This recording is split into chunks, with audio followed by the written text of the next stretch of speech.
Okay, Uncle Eric, this is my first tutorial on how to do glue down carpet.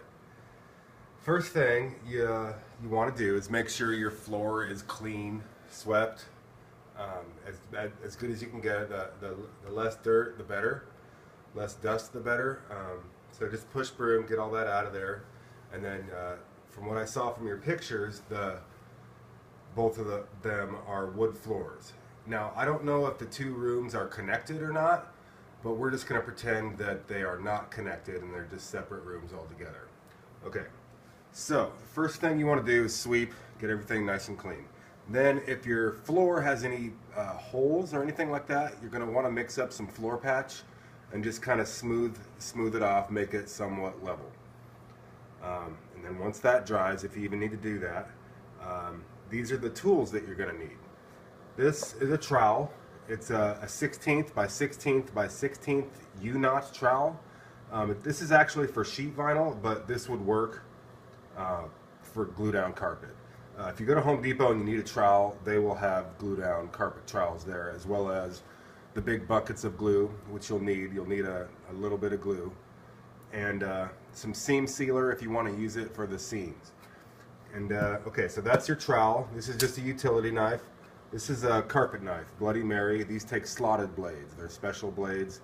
They're very sharp, and they are the only type of blades that will fit in one of these, which is a cushion back cutter. And this is used to cut your seams in carpet. And by using one of these, you don't actually cut any of the loops in your carpet. It goes in between the rows of the carpet and cuts the carpet without actually shearing any of the yarn. It actually just cuts the backing of the carpet. And so this is a screwdriver, obviously, a flathead screwdriver to separate those rows and those loops. From what I saw from your picture, it's a low-grade commercial loop. And so what this flathead screwdriver will do is allow you to split the rows, and it'll actually create a line. This is my mom's bathroom rug, but actually I'm able to split the loops even in this. And then once you put your cushion back cutter in there, it'll actually follow the line. And you can tell if your line jumps or not as you're running it. It'll kind of bind up or stop if it catches. It takes a little time sometimes, but it works.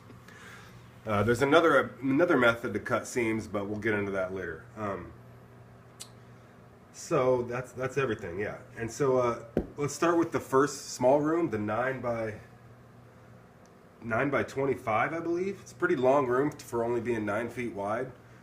And so what you're going to want to do is just take your cut, your 25 footer or whatever, cut it, whatever the actual length is, cut it to like 3 inches longer, and that way you got a little bit extra to play with. And then before you get it into the room, what you're going to want to do is take the 3 feet off, or whatever it is, to leave about 2 inches extra up the wall. So you don't want to cut it net.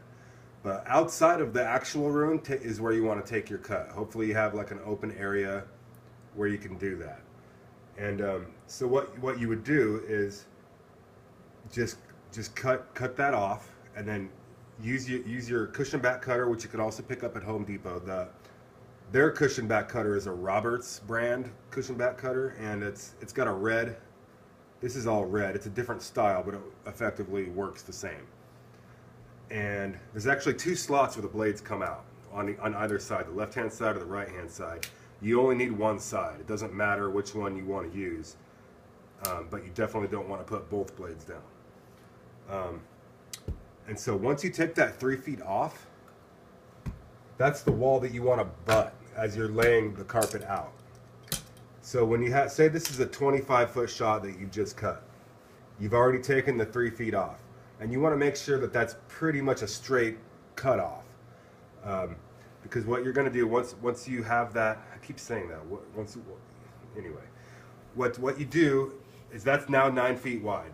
To bring that in there to all 25 feet of it and unrolling it like that is very difficult. It'll scratch paint, and it's tough to unroll. So the trick to getting it in there and laying it out flat without scuffing up the walls or anything is you actually fold it in half like this.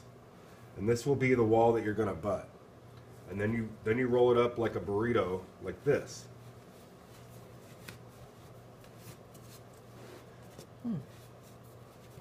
And then from here, you stand it up and you put it on your back. This is a small version of it, but you would stand it up and put it on your back, or if you have a dolly, you can do that. And then once it's on your back, you have leverage. It seems like it would hurt your back, but it's actually not that hard to carry. And then once you get it in there, you put this up, you butt this wall. You don't have to butt it immediately upon laying it out. Then you get this rolled out. It's not hitting this wall, it's not hitting this wall, it's not hitting this wall. And then you can do this. It'll be going up this wall, and at this point, you want to scooch it up and butt that wall. Make sure it's tight. I know you said you had wood trim going on, but yeah, you just want to make sure it's as tight as possible in case it shifts or anything like that. And so after that, you want to cut the length down. This will be up the wall a little bit. Cut that in net. Cut this side in net. If you have any door casings or anything like that, that's a precision cut, wait on cutting that in. Do that after you spread glue. And so say this is your flop room, and it's all laid out, it's all cut in. Then you fold it back in the length. You don't want to fold it back like this when you're about to spread adhesive. You fold it back like this. So this will be 25 feet. You spread it back like this and fold it back halfway. And you take your trowel, dump out some bucket out of your glue, and then just spread your glue. Doesn't have to be the perfect glue spread. I don't know how much glue you spread. But you just spread it out. No big globules or anything like that. Get that all spread, fold it in. It'll be in place. Double check and make sure it didn't shift. And then and make sure your wall is good to go there. If it did shift or whatever and you got some gaps, you can just kind of jump and kick it, and it should move since the glue is still fresh. Then you fold the other side back and glue the other side. Fold that back in once it's all glued, and then it's locked into place. And then anything like your door casings or anything that has to be cut, I don't know what the transition is going to be like, but hopefully it's easy. It's on wood, so what you're going to want to use is an over-the-top transition, like silver or gold over-the-top metal. It's an inch or an inch and a half usually, and you can get that at Home Depot as well. And then you just cut that with your tin snips, and then that's it. That's it.